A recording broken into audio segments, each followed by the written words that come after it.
Video like जरूर कर लीजिए और ऐसे वीडियो लगातार फ्री में पाने के लिए चैनल को तुरंत सब्सक्राइब कर लीजिए और बेल आइकन को जरूर टैप कर लीजिए ताकि आगे भी सारे वीडियो आपको मिलते रहे। यूट्यूब में फॉलो करते हैं तो प्लीज ये वाला फ्री टेलीग्राम चैनल जरूर ज्वाइन कर लीजिएगा। सारे नोटिफिकेशन सारे अपडेट यहीं पे आते हैं, ध्यान रखिए। हेलो दोस्तों, आपका स्वागत है यूपीपीएससी बेस्ट ऑनलाइन कोचिंग के इस यूट्यूब चैनल पर।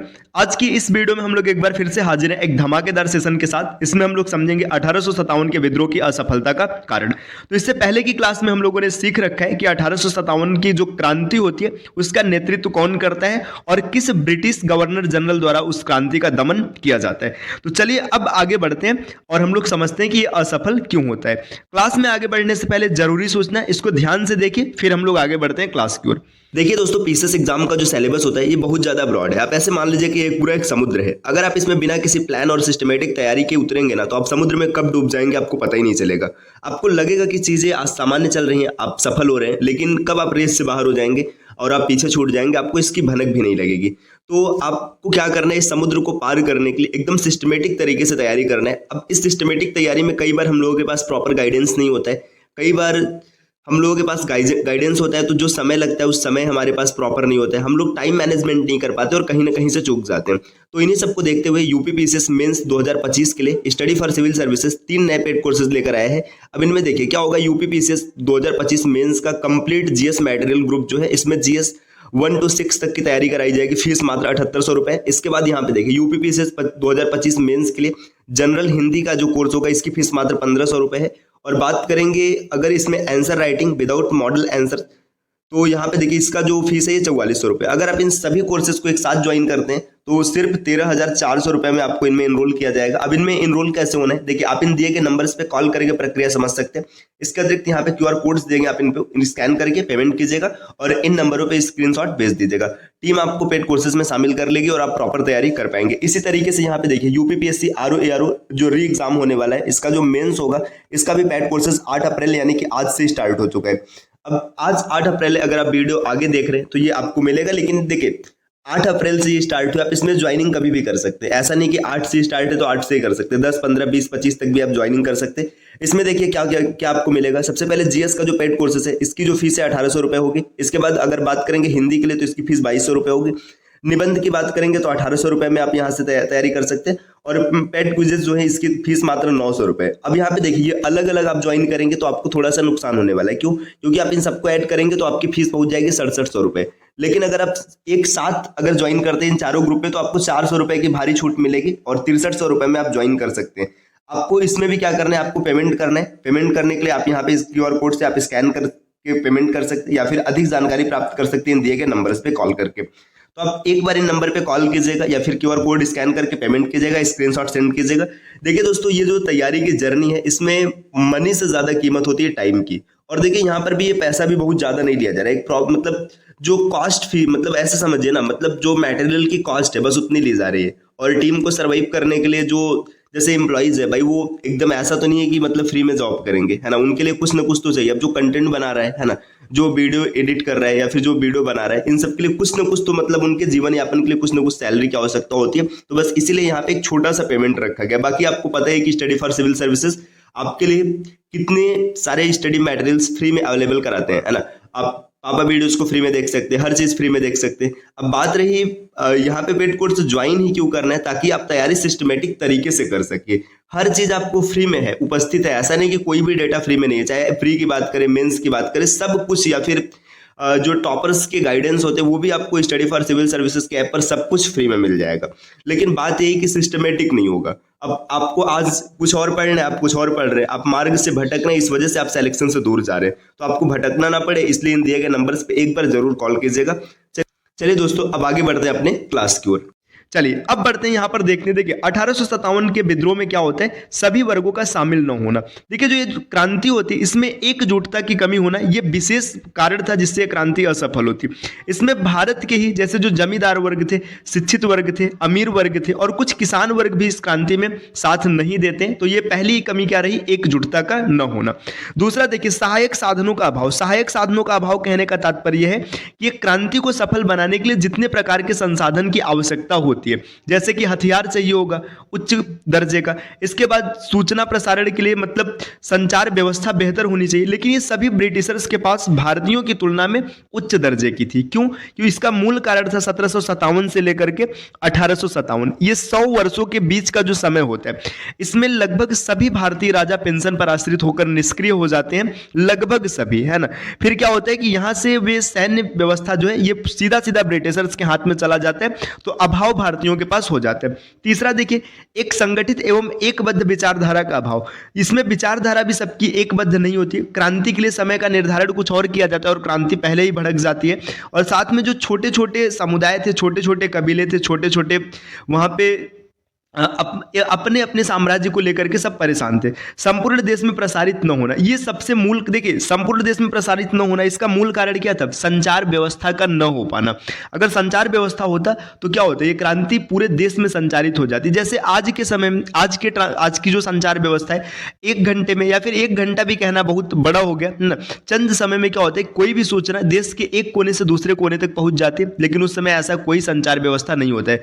अनियंत्रित एवं खराब संगठन, और संगठन भी क्या होता है, थोड़ा सा ब्रिटिशर्स के मुकाबले कमजोर होता है। इन प्रमुख कारणों की वजह से क्या होता है, 1857 का जो विद्रोह होता है ये तात्कालिक रूप से असफल माना जाता है, लेकिन इसका दूरगामी परिणाम काफी बेहतर होता है, क्योंकि इसमें जो शहीद होते हैं उनसे प्रेरणा लेते हुए आगे के लिए भारतीय क्रांतिकारियों में एक अलग सा उत्साह उत्पन्न होता है स्वतंत्रता के लिए। तो चलिए अब हम लोग समझते हैं इसके परिणाम के बारे में कि इसका परिणाम क्या होता है। तो देखिए दोस्तों, यहाँ पे क्या डेटा दिए, 1857 के विद्रोह के पश्चात पहला मुख्य परिवर्तन यह था कि भारत शासन 1858 अधिनियम के द्वारा ईस्ट इंडिया कंपनी से ब्रिटिश क्राउन के पास चला गया।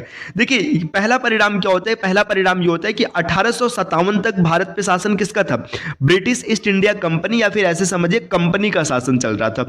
अब यहां से क्या होता है कि कंपनी के से शासन हटा करके अब सीधा ब्रिटिश सत्ता के हाथ में शासन चला जाता है। अब ब्रिटिश सत्ता के हाथ में शासन जाता है तो यहां पे भारतीयों को एक किरण, नई उम्मीद दिखाई देती है, नई किरण दिखाई देती है कि हो सकता है कि ब्रिटिश सत्ता हम लोगों के लिए कुछ अच्छा करे, लेकिन ऐसा वास्तव में नहीं होता है। चीजें सेम टू सेम वही रहती है जैसे कि पहले चल रही थी। 1857 के विद्रोह का सबसे महत्वपूर्ण परिणाम महारानी विक्टोरिया की उद्घोषणा थी। यह उद्घोषणा 1 नवंबर 1858 को इलाहाबाद में हुए दरबार में लॉर्ड कैनिंग द्वारा उद्घोषित की गई। देखिए इस चीज को याद रखिएगा, महारानी विक्टोरिया की जो उद्घोषणा होती है 1 नवंबर 1858 को इलाहाबाद में लॉर्ड कैनिंग के द्वारा इसे पढ़ा जाता है। इसमें भारत में कंपनी के शासन को समाप्त कर दिया गया तथा भारत का शासन सीधे क्राउन के अधीन कर दिया गया। मतलब 1 नवंबर 1858 को जो उद्घोषणा पढ़ी जाती है, इसमें क्या होता है कि जो अब तक सत्ता कंपनी के हाथों में थी उसे कंपनी के हाथों से निकाल के ब्रिटिश संसद के हाथों में दे दिया जाता है। ऐसे समझिएगा कि ब्रिटिश ताज के हाथों में दे दिया जाता है। अब इसके बाद और आगे देखते हैं, देखिए यहां पे दिया विक्टोरिया उद्घोषणा पत्र या फिर विक्टोरिया घोषणा पत्र। भारतीय प्रशासन ईस्ट इंडिया कंपनी से निकलकर ब्रिटिश क्राउन के हाथ में आ गया। गवर्नर जनरल को वायसराय कहा जाने लगा। देखिए जो गवर्नर जनरल ऑफ इंडिया मतलब भारत का गवर्नर जनरल पद था, इसे परिवर्तित करके वायसराय बना दिया गया।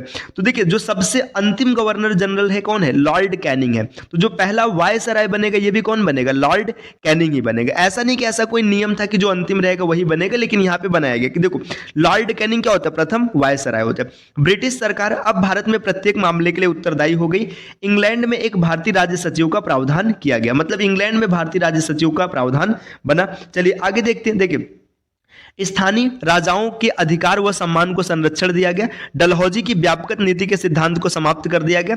भारतीय सैनिकों व अंग्रेजी सैनिकों की संख्या का अनुपात 5:1 से घटाकर 2:1 कर दिया गया। तो देखिए ये कुछ चीजें रही जो उद्घोषणा के बाद तुरंत किया गया। चलिए अब और आगे बढ़ते हैं, इस चीजों को समझने का प्रयास करते हैं। देखिए अब यहाँ पर क्या डेटा दिया गया, यहाँ पर दिया गया 1857 विद्रोह से संबंधित महत्वपूर्ण तथ्य। तो इन तथ्यों को आपको याद रखना चाहिए। नत्थे खां का संबंध टीकमगढ़ की रानी लड़ाई सरकार से था। तो देखिए नत्थे खां का संबंध सीधा सीधा याद रखिएगा, टीकमगढ़, बस इतना याद रखिएगा, बाकी ये डेटा आपको वहां पर मिल जाएगा। ये ग्वालियर घराना के ख्याल के क्लासिकल संगीतकार थे। 1857 के विद्रोह के दौरान सलुम्बर के ठिकानेदार केसरी सिंह ने भी तात्या टोपे की सहायता की थी। तो इस तथ्य को भी आप याद रखिएगा। मदारी पासी उत्तर प्रदेश के किसान आंदोलन से संबंधित है, तो मदारी पासी ये भी नाम याद रखिएगा। वर्ष 1921-22 में अवध प्रांत के किसानों के हित में मदारी पासी और सहदेव ने एका आंदोलन चलाया। ठीक, आगे बढ़ेंगे। मदन मोहन मालवीय ने सन 1916 ईस्वी में भारतीय उद्योग आयोग की अलग से रिपोर्ट प्रस्तुत की थी। चलिए, अवध प्रांत को सैनिकों का पौधशाला कहा जाता है। मेरठ षड्यंत्र 1929-1933 में भारतीय कम्युनिस्ट पार्टी के सदस्य शामिल थे। वायसराय लॉर्ड रिपन ने कहा था, ढला लोहा नौकरशाही हमेशा सही नहीं चल सकता। वाल्मीकि आंदोलन का प्रमुख केंद्र सतारा था। तो देखिए यहाँ पे कुछ फैक्ट सीधे सीधे दिए जा रहे हैं, आप इन फैक्ट्स को याद रखिएगा। जैसे देखिए, ये लॉर्ड रिपन का कथन, इसे याद रखिएगा, है ना। इसके बाद मेरठ षड्यंत्र में भारतीय कम्युनिस्ट पार्टी के सदस्य शामिल थे, इसे याद रखिएगा। चलिए दोस्तों, और आगे बढ़ते हैं। नेक्स्ट देखिए, 1857 के बाद भारत छोड़ो आंदोलन एक बहुत गंभीर विद्रोह था। यह कथन लॉर्ड लिनलिथगो का है। तो देखिए, 1857 के बाद भारत छोड़ो आंदोलन एक बहुत गंभीर विद्रोह था। यह कथन किसका है? तो लॉर्ड लिनलिथगो का, इसे याद रखिएगा। बंगाली कवि नवीन्द्र चंद्र सेन ने प्लासी के युद्ध का परिणाम को एक स्थायी दुख भरी रात कहा है। तो इसको भी याद रखिएगा, बंगाली कवि नवीन चंद्र सेन का कथन है। दिसंबर 1856 में सरकार ने पुराने लोहे वाली बंदूक ब्राउन बेस के स्थान पर नवीन एनफील्ड राइफल के प्रयोग का निर्णय लिया। इसका प्रशिक्षण डमडम, अंबाला और सियालकोट में किया जाना था। देखिए, यहाँ पे जो बंदूक चेंज किया जा रहा है ना, यहीं से 1857 की क्रांति का जन्म होता है। देखिए, दिसंबर 1856 का समय है ना। सरकार ने क्या किया, पुराने लोहे वाली जो बंदूक है उसको मतलब चेंज किया और उसकी जगह पे एनफील्ड राइफल, है ना, ये इसके प्रयोग का निर्णय लिया। इसका जो प्रशिक्षण होना था डमडम, अंबाला, सियालकोट में होना था। 29 मार्च 1857 को बैरकपुर में सैनिकों ने चर्बी वाले कारतूसे का प्रयोग करने से इनकार कर दिया। देखिए, एक अफवाह ऐसी फैलती है कि जो कारतूस है उसमें सुअर और गाय की चर्बी लगी। इससे हिंदू और मुस्लिम भड़क जाते हैं, क्योंकि हिंदू गाय को पवित्र मानते हैं और मुस्लिम सुअर को पवित्र मानते हैं। अब इसके बाद क्या होता है, एक सैनिक मंगल पांडे ने एजुडेंट पर आक्रमण कर उसकी हत्या कर दी। अंग्रेजों द्वारा 34वीं एनआई रेजिमेंट को भंग कर दी गई। देखिए, 34वीं एनआई रेजिमेंट को भंग कर दिया जाता है और अपराधियों को दंड दिया जाता है। इसके बाद क्या होता है, देखिए, 1857 की क्रांति का प्रारंभ 10 मई को मेरठ से हुआ। यह पिछले वाले क्लास में भी हम लोगों ने समझा था कि इसकी शुरुआत कहां से होती है, 10 मई को मेरठ से होती है। विद्रोहियों ने 12 मई 1857 को दिल्ली पर अधिकार कर लिया।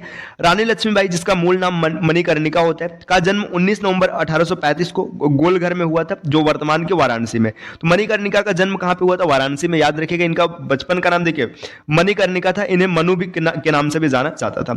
उनके पिता मोरोपंत झांसी के महाराजा गंगाधर राव के दरबार में गए।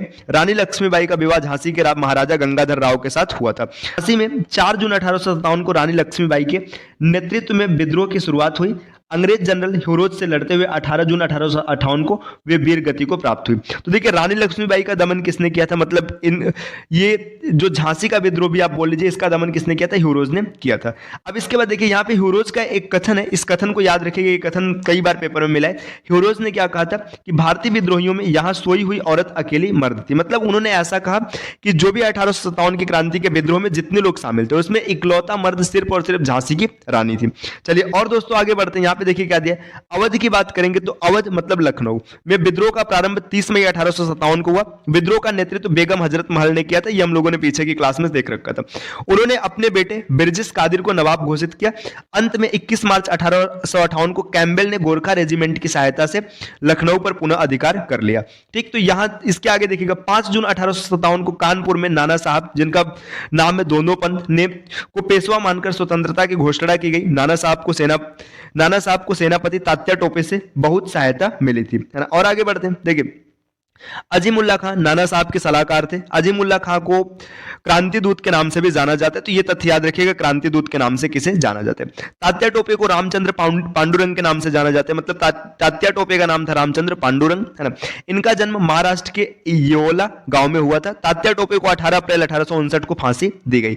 आगे देखेंगे, आउवा के ठाकुर कुशल सिंह ने 1857 की क्रांति में अंग्रेजों और जोधपुर की संयुक्त सेना को पराजित किया था। देखिए, 1857 के विद्रोह में मिर्जा गालिब ने स्वयं अपनी आंखों से देखा। तो देखिए, मिर्जा गालिब की बात करेंगे तो इन्होंने 1857 के विद्रोह को स्वयं अपनी आंखों से देखा था। मिर्जा गालिब का जन्म 27 दिसंबर 1796 को हुआ आगरा, और मृत्यु जो हुई थी 15 जनवरी 1869 को दिल्ली में हुई थी। 1857 के स्वतंत्रता संघर्ष में ग्वालियर के सिंधिया ने अंग्रेजों की सर्वाधिक सहायता की थी। मतलब देखिए, जो ग्वालियर के सिंधिया, ये किसकी ओर है? अंग्रेजों की ओर है। चलिए दोस्तों, और आगे बढ़ते हैं। देखिए, यहां पर नेक्स्ट आगे का फैक्ट क्या दे, 1857 के विद्रोह के समय भारत का गवर्नर जनरल लॉर्ड कैनिंग था। ये तो आपने पीछे ही पढ़ रखा था। विद्रोह के समय लॉर्ड कैनिंग ने इलाहाबाद को आपातकालीन मुख्यालय बनाया था। लॉर्ड कैनिंग भारत में कंपनी द्वारा नियुक्त अंतिम गवर्नर जनरल तथा ब्रिटिश सम्राट के अधीन नियुक्त भारत का पहला वायसराय था। ये सब हम लोगों ने पीछे देख रखा है। 1857 के विद्रोह 1857 के सिपाही विद्रोह को भारत का प्रथम स्वतंत्रता संग्राम के नाम से तथा ब्रिटेन में इंडियन इम्यूनिटी के नाम से अभिहित किया जाता है। 1857 के विद्रोह के समय बैरकपुर में lieutenant general sir John Bennet Hearsey commandant officer थे। तो ये सब डेटा आप देख लीजिएगा, इसको पढ़ लीजिएगा।